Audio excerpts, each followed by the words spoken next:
ये कहानी है धर्मपुर गांव की। एक ऐसा गांव जो बाहर से तो शांत दिखता था, मगर अंदर ही अंदर बहुत कुछ उबल रहा था। और उसी गांव में था एक नाम, कल्लू, गांव का चोर। कल रात फिर मेरी दुकान से गुड़ और आटा गायब। हम सब परेशान हैं, अब ये चोर सुधरेगा नहीं। कल्लू ही होगा, और कौन करेगा ये काम। कल्लू का नाम सुनते ही गांव वालों के माथे पर शिकन आ जाती थी।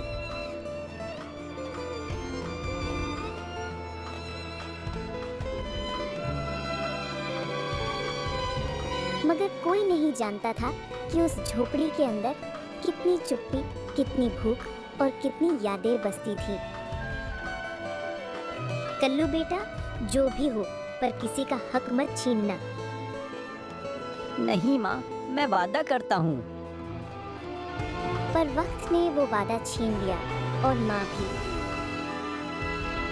कल्लू रात को चुपके से किसी झोपड़ी के बाहर चावल की पोटली रखता है।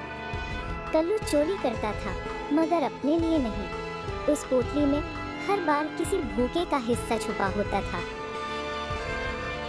एक दिन कल्लू आम चुराने गया, तभी उसका सामना हुआ एक बंदर से। अरे माफ कर दे बंदर भाई, मैं बस 2 आम ले रहा था। कल्लू को उस दिन समझ आया कि सबसे बड़ी चोरी खुद की भूख होती है, और बंदर से पंगा लेना आसान नहीं। एक दिन कालू पेड़ के नीचे बैठा था, तभी उसके पास गांव की एक छोटी सी लड़की आई, जिसका नाम था गौरी। तुम डरावने नहीं हो, लोग झूठ बोलते हैं। तू सबसे अलग है, तुझे मुझसे डर नहीं लगता। गौरी के शब्द कल्लू के अंदर कहीं गहरे उतर गए। शायद पहली बार किसी ने उसे इंसान कहा था।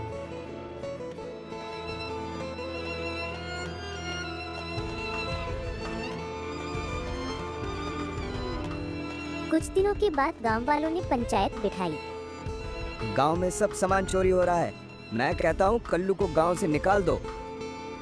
हाँ, बहुत हो बहुत हो गया। गया अब। कल्लू कुछ नहीं बोला, पर अंदर से टूट रहा था।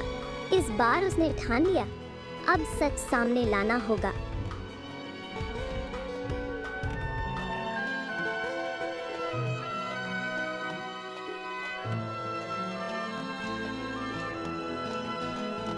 पर कल्लू रात में लालू पटेल का पीछा करता है।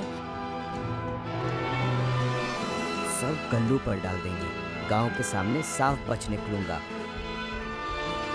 और उसे गोदाम से चोरी करते हुए देखता है।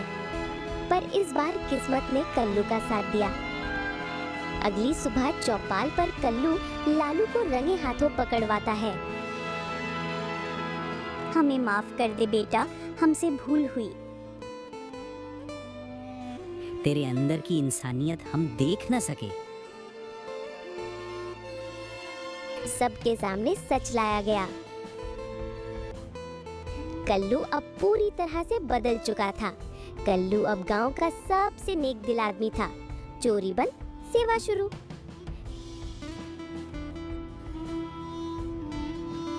हमारा स्कूल अब कल्लू विद्या मंदिर कहलाएगा, क्योंकि उसने हमें सिखाया हर इंसान की कहानी होती है।